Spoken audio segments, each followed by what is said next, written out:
Hey everyone! Recently I've been playing Seven Thrones, a Wings of Fire open world RPG game that's available on Roblox.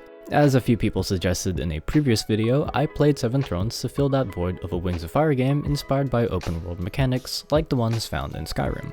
Join me as I explore this game, pointing out some things that I like and some aspects that may need a little work. For those unfamiliar with the game, Seven Thrones is a role-playing game set in a gigantic world based on the Wings of Fire series. This game is a multiplayer game, which means you can play and explore this game with several friends. During my time though, I was just playing this game by myself, so let's take that into consideration as playing by yourself or with friends yields highly different experiences.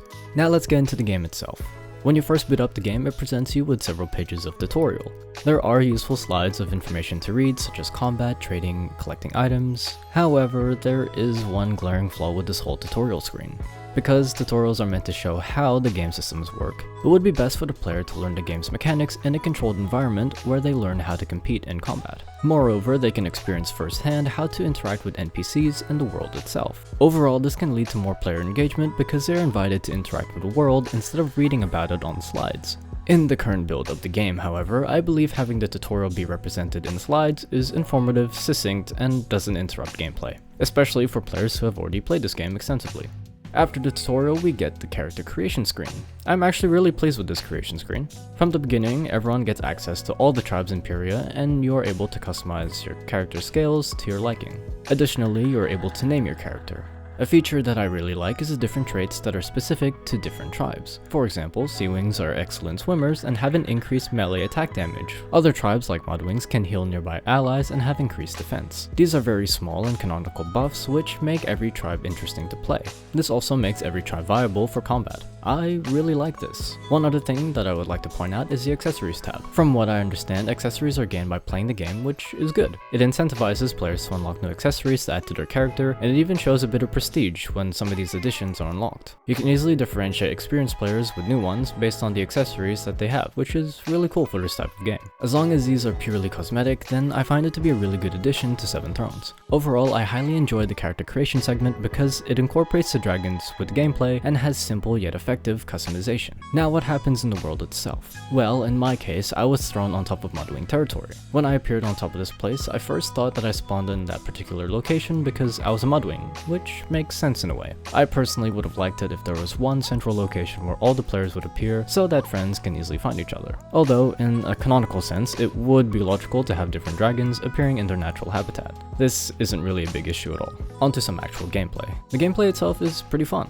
When I first appeared in the world, I flew around, admiring the size of the world and all the different habitats that were available on the continent. Most of the time, I was trying to recall the tutorial as I collected stones, sticks, and some food as I managed my hunger and thirst bars. After a while, I did try to find some civilization, traveling back to the Mudwing village. I then made my way to the Skywing city, which was pretty impressive when I stumbled upon it. I was even surprised when I interacted with a couple of NPCs, which gave me some good gameplay tips. And to top it all off, a quest. I was really pleased to get a quest, even if it was something I couldn't do right off the bat, but that's the whole point of open world quests. You get a boatload of side content that's part of the main game. After getting that quest, I decided to explore a bit more, discovering the market and a few chests that I found chilling out in what appeared to be someone's home. During my exploration, I couldn't help but feel a sense of wonder. From traveling the continent to exploring the mines of the Skywing Kingdom, I was excited to see what was around the corner because I didn't know if I was going to find something new. Overall, I found the gameplay to be really fun and refreshing. Having a unique continent felt very original, which motivated me to keep finding new content. There is one thing that I felt was missing from appearing in the game for the first time. In all open world games, it is important to give some sort of starting direction for the player to follow. It's good to give small objectives to the player, such as finding a Skywing city or gathering a few materials. Not only is this important to keep player retention, but it is also the gateway for players to discover more quests found in the game. In similar games like Skyrim, the player is given the Unbound quest, which is essentially the tutorial.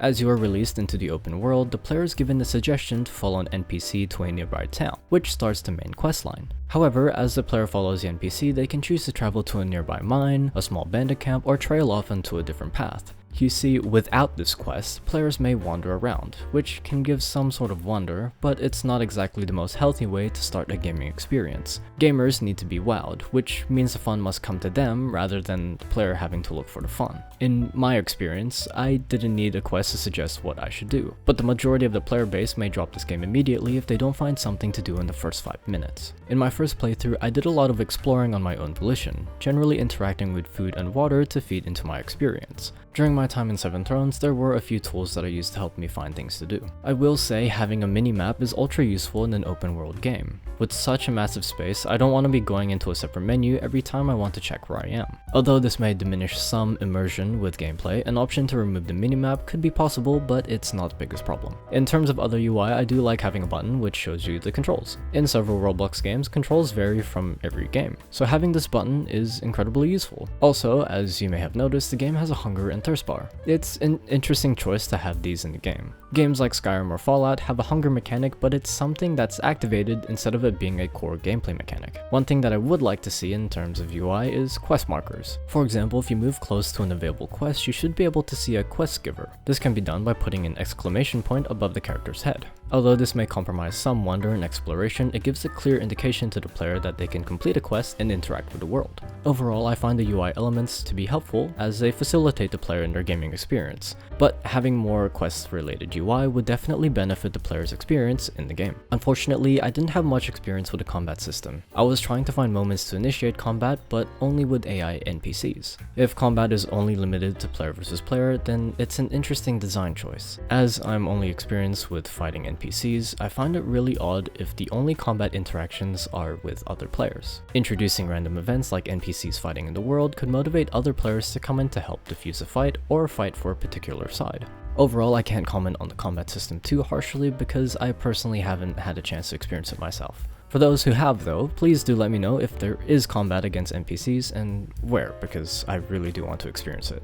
But yeah, that's my whole experience with the Seven Thrones Roblox game when I played for about an hour a few days ago. Did I enjoy my time in the game? Yes, I did. I really liked the in-depth character creation system and the current content that was available in the game. The world was immersive enough to keep me hooked, however, some systems could be added to enhance the gameplay. Overall, it didn't outline every aspect in one of my most recent videos, mainly because this game was made ages ago, but I did see some of the features in that video come to life in the game. I believe this game has a lot more potential, and I encourage everyone to give this game a chance. And if you drop the game initially, give it some more time. Talk to some other players and maybe spend some time exploring the world. Anyways, that's all from me. What do you think about Seven Thrones? I'd love to hear your input down below. Subscribe for more Wings of Fire, and as always, thanks for listening.